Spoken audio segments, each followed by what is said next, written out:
Alright guys, so in this video I'm going to talk about how I recorded 24,000 chords. In the last video, if you haven't watched it, it's why I recorded 24,000 chords.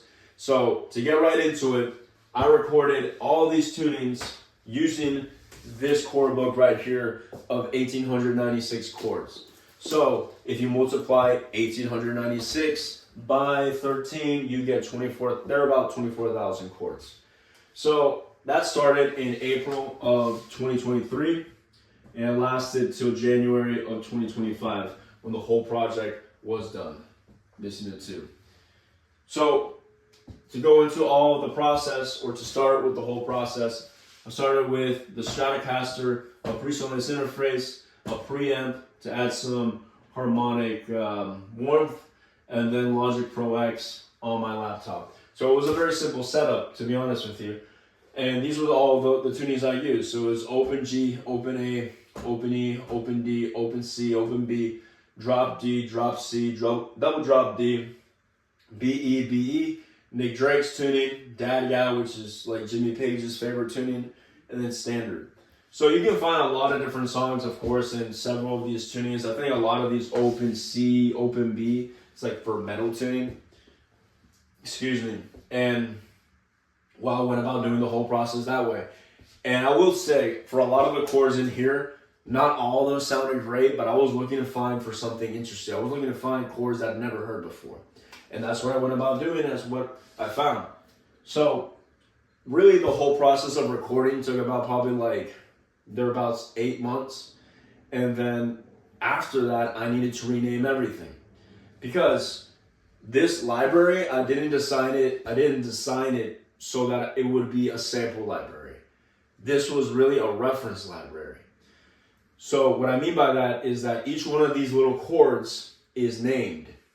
And that way, once I find a chord that I like, or once I create a chord progression in that library, in the DAW, I then can go into the book, find the chord that I like, and then play it on the guitar.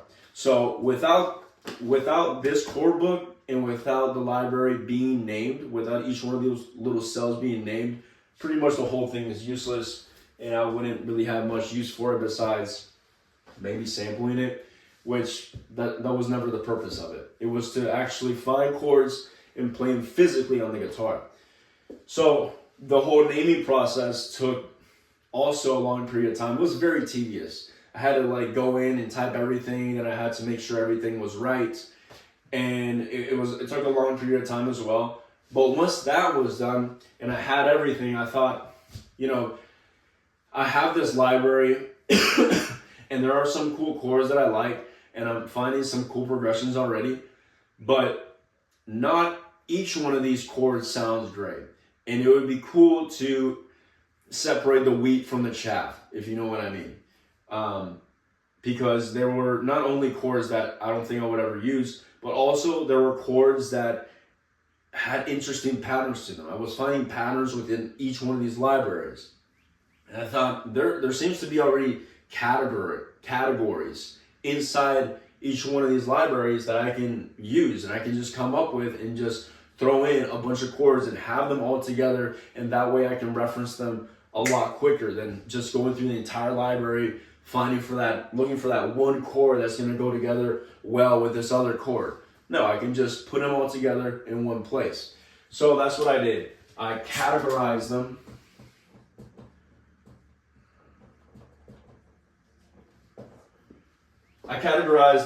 In different categories. And there was, these were all just names for my own understanding of the library. It was aerial, octaves, discordant, chords that seemed as though they were just like 2 notes, and I think it was lo-fi as well. And so I had all these chords, and they were now in different categories.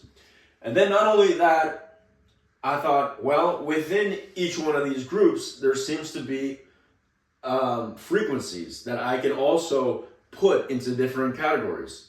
So then I created categories inside the categories. So there was chords that sounded as though they had a lot of low end, chords that sounded as though they were a lot more in the mid area. Then there was chords that sounded a lot more like they were on the high end. So I created those frequency categories within those sonic categories. So a lot of categories. And once that was done, I thought to myself, all right, this seems like we are now at the stopping point. That was around January of 2025, February. And it was finally over. I'd scaled this mountain, dude. Like, it took me a very long period of time. And I think one lesson I learned out of the whole thing is that you take big things, big projects, big endeavors, step by step. Like, there's no way to scale a mountain like that. A project that was going to take me a year and a half. There's no way of doing it just in one go. Like, this was a one-man project. There was nobody else helping me. And I did the whole thing step by step. And at times, it seemed as though I wasn't going to get there. Like, I was checking off boxes, checking off where I was going, checking off stuff on the map. But it seemed as though I was never going to get there. But once I did, I realized, man, this took a lot of discipline, this took a lot of effort, and this took a lot of patience, more so than anything. It was a year and a half of doing the whole thing.